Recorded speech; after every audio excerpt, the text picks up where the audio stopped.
এত সুন্দর ওয়েদার, আর এই জলোচ্ছ্বাস দেখতে দেখতে ফটো তুলতে তুলতে প্রায় 15-20 মিনিট তো সময় চলেই গেল। চলো আবার রওনা দিলাম।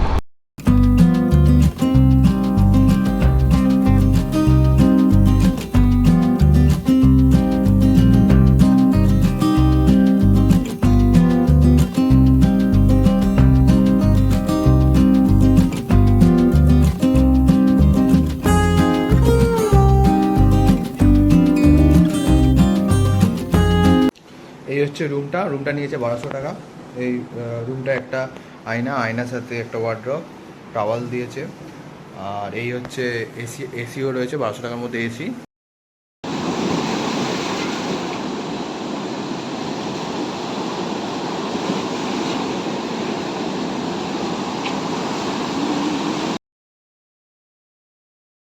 হোটেল আর্টল্যান্ডকে বাই বাই করে বেরিয়ে পড়লাম এখন মন্দারমণির উদ্দেশ্যে। আর হোটেল আর্টল্যান্ড থেকে সমুদ্র সৈকতের ডিস্টেন্স দেখতেই পাচ্ছ, হেঁটে 1 মিনিট হবে খুব বেশি হলে।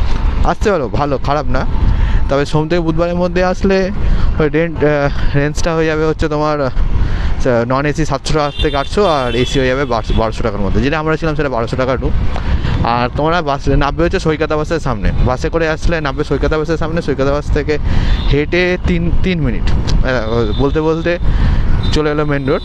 ওই দেখো সামনে এখান থেকে বাস গেল, ওখানটাই হচ্ছে বাসটা নামাবে, নামিয়ে ওখান থেকে হেঁটে জাস্ট 3 মিনিট, আর সামনেই হচ্ছে সমুদ্র সৈকত। চলো আমরা আজকে যাবো হচ্ছে এখান থেকে মন্দারমণি।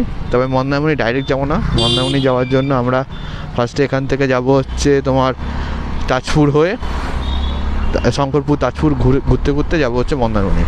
তো আজকের নাইটটা স্টে করার ইচ্ছা আছে মন্দারমণিতে। আর এখন বাজে হচ্ছে 9:30। এখানে মন্দারমণির ডিস্টেন্স হচ্ছে 25 কিলোমিটার, 40 মিনিট 1 ঘন্টা লাগবে। কোনো তাড়া নেই, যদিও আজকেও কোনো তাড়া নেই, আজকেও ধীরে সুস্থে যাবো। তো চলো এগোতে থাকি। আর আজকেও ওয়েদারটা খুব সুন্দর, মেঘলা ওয়েদার, আর খুব সুন্দর হাওয়া দিচ্ছে। তো দেখতেই পাচ্ছ এখান থেকে মন্দারমণি ডিস্টেন্স দেখাচ্ছে 23 কিলোমিটার, আর যেতে টাইম লাগবে 50 মিনিট। চলো দেখো, সোজা কলকাতা দীঘা বাইপাস, ডান দিকে হচ্ছে সৈকত সুন্দরী, আর আমরা যেদিক দিয়ে এলাম ওইটা সোজা চলে গেলে হচ্ছে দীঘা। চলো সৈকত সুন্দরীর দিকেই মনে হচ্ছে আমাদের যেতে হবে।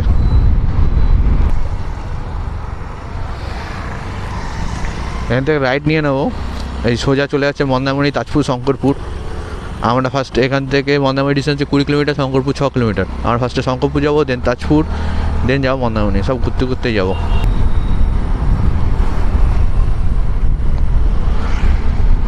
এই রাস্তাটা হচ্ছে জাস্ট দীঘা গেট থেকে একটু আগে এসেই ডান দিকে ঘুরে যাচ্ছে। আর তোমরা যদি কলকাতা দিয়ে আসো, তা আগেও যদিও তাজপুর আর মন্দারমণি যাওয়ার রাস্তা, যদি এই রাস্তা দিয়ে যেতে চাও তাহলে যে দীঘা গেট থেকেই ফেলেই বাদিকে ঘুরে গেলেই এই রাস্তাটা পেয়ে যাবে। আজকে এখন আমাদের ব্রেকফাস্ট হয়নি, মনে হচ্ছে একেবারে ব্রাঞ্চ হয়ে যাবে।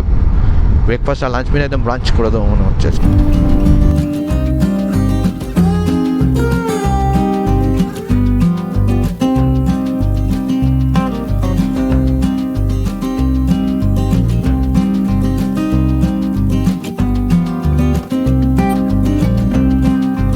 বলতে রাস্তা খুব সুন্দর মেনটেন করা হয়েছে এবং রাস্তাঘাটও খুব সুন্দর।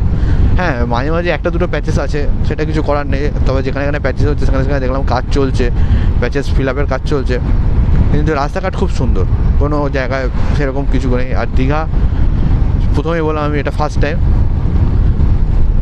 দীঘা পরিষ্কার পরিচ্ছন্ন। ইনফ্যাক্ট সবথেকে যে জিনিসটা বেশি ভালো লাগলো, প্লাস্টিক ব্যবহারটা পুরো বন্ধ করে দিয়েছে। কোনো দোকান থেকে কিনলেও প্লাস্টিক দিচ্ছে না, কাগজের ব্যাগে জিনিস দিচ্ছে। এটা হচ্ছে সবথেকে বেশি ভালো লাগলো, যে প্লাস্টিক ব্যবহারটা বন্ধ করেছে স্ট্রিক্টলিভাবে। দেখো এখান থেকেও সমুদ্র দেখা যাচ্ছে।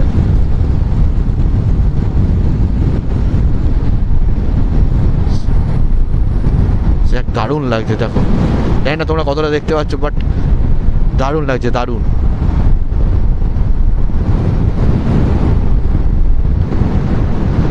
সামনে গিয়ে দাঁড়াবো, এত সুন্দর লাগছে, না দাঁড়িয়ে পারবো না।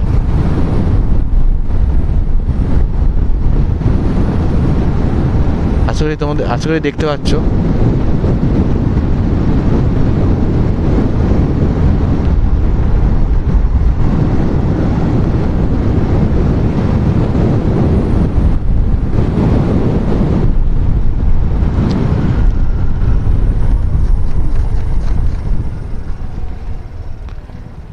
না দাঁড়িয়ে পারলাম না, এত সুন্দর লাগছে জায়গাটাকে।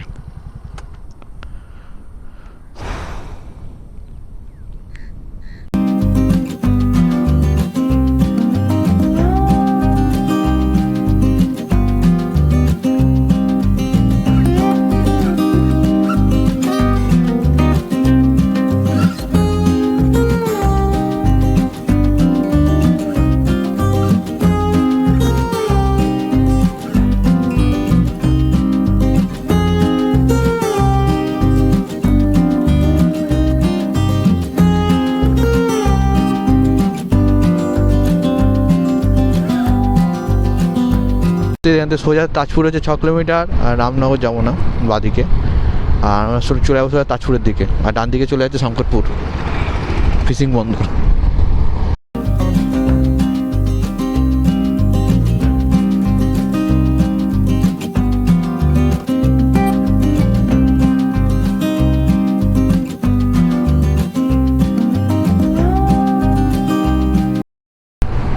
আমাদের সোজা চলে যাচ্ছে কাথি, মন্দারমণি, তাজপুর। আর ওয়েলকাম টু সৈকত সুন্দরী, জায়গাটার নাম হয়তো সৈকত সুন্দরী। এই দেখো কি বিশাল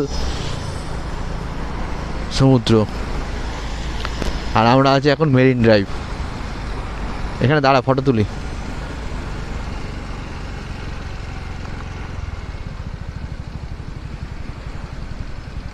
আগে চ আগে চ।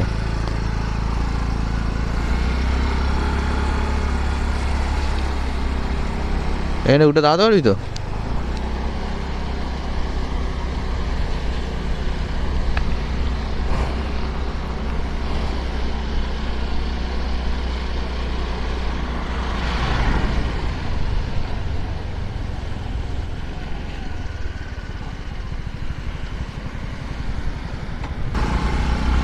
দীঘা থেকে মন্দারমণি যাওয়ার রাস্তার এটাই হচ্ছে সৌন্দর্য, এত সৌন্দর্য, এটা একটা আলাদাই অনুভূতি। তবে হ্যাঁ, এটা বাসে আসলে হবে না, তার কারণে এই রুটে কোনো বাস চলে না, তোমাকে কোনো প্রাইভেট গাড়ি ঠিক করতে হবে। এখানে প্রাইভেট গাড়ি মানে হচ্ছে অটো তোমাকে ঠিক করতে হবে। এবার অটোর রেটটা ঠিক আমার জানা নেই। আর পার্সোনাল গাড়ি নিয়ে আসলে তো কোনো ব্যাপার না, এটা তো 4 হুইলার থেকে টু হুইলার তো যাবে, 4 হুইলার যেখানে যাবে সেখানে তো 2 হুইলার অবশ্যই যাবে। দারুণ দারুণ। আমি বলবো যে দুদিনের যে ছুটিতে এসো, একদিন দীঘা থাকো প্রথম দিন, আর দ্বিতীয় দিন দীঘা থেকে মন্দারমণি চলে যাও বা তাজপুরে যাও, আর এই রাস্তাটা উপভোগ করতে করতে যাও।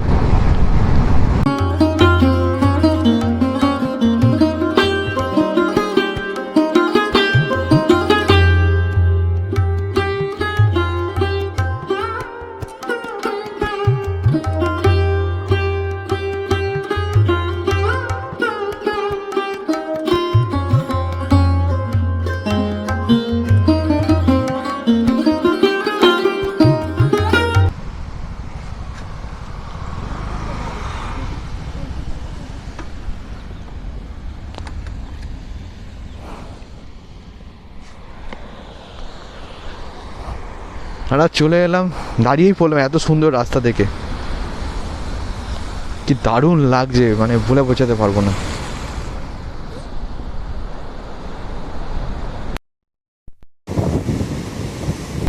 আর এই জলোচ্ছ্বাস দেখতে দেখতে ফটো তুলতে প্রায় 15-20 মিনিট তো সময় চলেই গেল। চলো আবার রওনা দিলাম।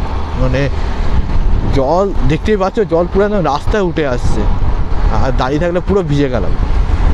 দারুণ দারুণ দারুণ ওয়েদার, আর দারুণ জিনিস উপভোগ করলাম। একটা কথাই বলবো, অবশ্যই এই রাস্তায় আসবে। এই রাস্তাটা কিন্তু মিস করলে চলবে না। তো দীঘা ঘুরে গেলে হবে না, যদি দীঘাও যদি না থাকতে ইচ্ছে করে, দীঘায় এসে দীঘা থেকে এই রাস্তাটা বা মন্দারমণি থেকে এই রাস্তাটা আমি বলবো একদম 100% আসতেই হবে, নাহলে এই রাস্তার মজাও নিতে পারবে না।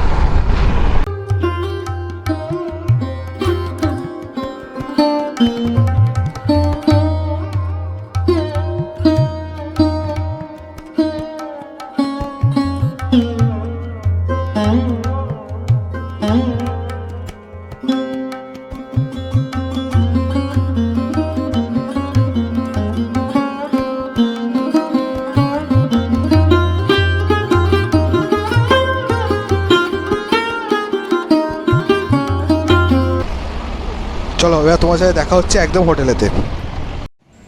এই হলো আজকের হোটেল। এই হচ্ছে রুমটা নিয়েছে 1200 টাকা। এই রুমটা একটা আয়নার সাথে একটা ওয়ার্ড্রপ, টাওয়াল দিয়েছে। আর এই হচ্ছে এসিও রয়েছে 1200 টাকার মধ্যে এসি, টিভি রয়েছে, আর যদিও টিভি দেখা দেওয়ার প্রয়োজন নেই। আর এখানে একটা বেসিন আর হচ্ছে একটা আয়না আর অ্যাটাচ টয়লেট। আর এই হচ্ছে রুমের টয়লেট, পরিষ্কার একদম ঠিকঠাক।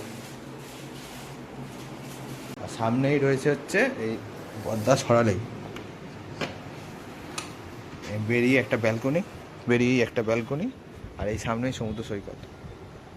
আর ঠিক আর এটা হচ্ছে হোটেলটা হচ্ছে একদম জগন্নাথ মন্দির থেকে জাস্ট 1 মিনিট হাঁটা পথ। আর এটা হচ্ছে সি বিচের উল্টো দিকে।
সবার ভালো লেগে থাকে তাহলে একটা লাইক, কমেন্ট আর সাবস্ক্রাইব করতে কেউ একদম